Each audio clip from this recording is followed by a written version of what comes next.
বাংলাদেশে চলছে মাসব্যাপী অমর একুশে বইমেলা ২০২৫। বইমেলায় এসে আমার অনেক ভালো লাগছে। এখানে দেখলাম যে অনেক রকমের বই। আমার এখানে এই জায়গাটায় এসে বেশি ভালো লাগছে কারণ এখানে দেখি যে অনেক রকমের জিনিস চাইনিজ কালচার নিয়ে, তারপর পপ আপ বুকগুলো অনেক বেশি ইন্টারেস্টিং। মেলায় এবারও বসেছে চীনা বইয়ের আসর। বইয়ের মাধ্যমে চীনের সংস্কৃতিকে তুলে ধরা হচ্ছে এতে। বাংলাদেশ এটি চীনের থেকে অনেক আলাদা। এখানে আমরা অনেক ভিন্ন সংস্কৃতি দেখতে পাই। যেহেতু আমি একজন চীনা ভাষার শিক্ষক, তাই আমি আমার ছাত্রদের সাথে কথা বলতে পারি। আমরা আমাদের সংস্কৃতিকে শিক্ষার্থীদের কাছে পরিচয় করিয়ে দেই। আমি আমার ছাত্রদের কাছ থেকে এটাও জানি, তারা আমাকে বলেছে আপনাদের দেশে বইমেলা অনেক বড় একটা ব্যাপার।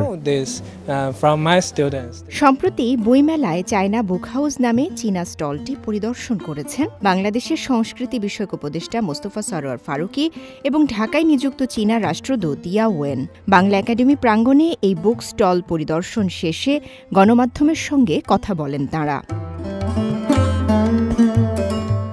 আগামী বছর 10টি বই যৌথভাবে প্রকাশ করার ব্যাপারে কাজ করছে দুই দেশ বলে জানান সংস্কৃতি উপদেষ্টা। চীনের সঙ্গে বাংলাদেশের সাংস্কৃতিক বিনিময়ের কাজ চলমান থাকবে বলেও উল্লেখ করেন তিনি। অ্যাটলিস্ট 10টা বই, 5টা চাইনিজ ক্লাসিক বাংলায় অনুবাদ হবে এবং 5টা বাংলাদেশি ক্লাসিক চাইনিজ ভাষায় অনুবাদ হয়ে চায়নাতে যাবে। সো এইটা আমরা প্রথম বছরে শুরু করছি হয়তো 10টা বই দিয়ে, এটা সামনে আরও অনেক বইতে বাড়বে।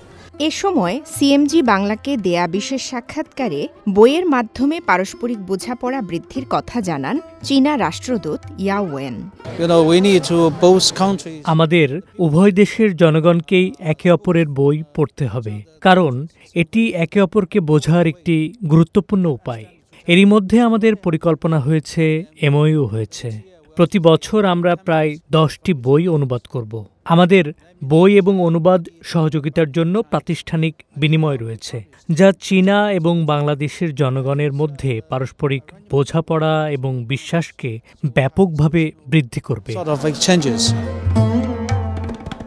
এবারের চীনা বইয়ের স্টলটিতে চীনা সংস্কৃতি, ইতিহাস, লোককাহিনী, পর্যটন, রন্ধন প্রণালী, অর্থনীতি, রাজনীতি এবং চীনা ভাষা শেখা সহ চীন বিষয়ক বিভিন্ন বইয়ের প্রদর্শনী চলছে।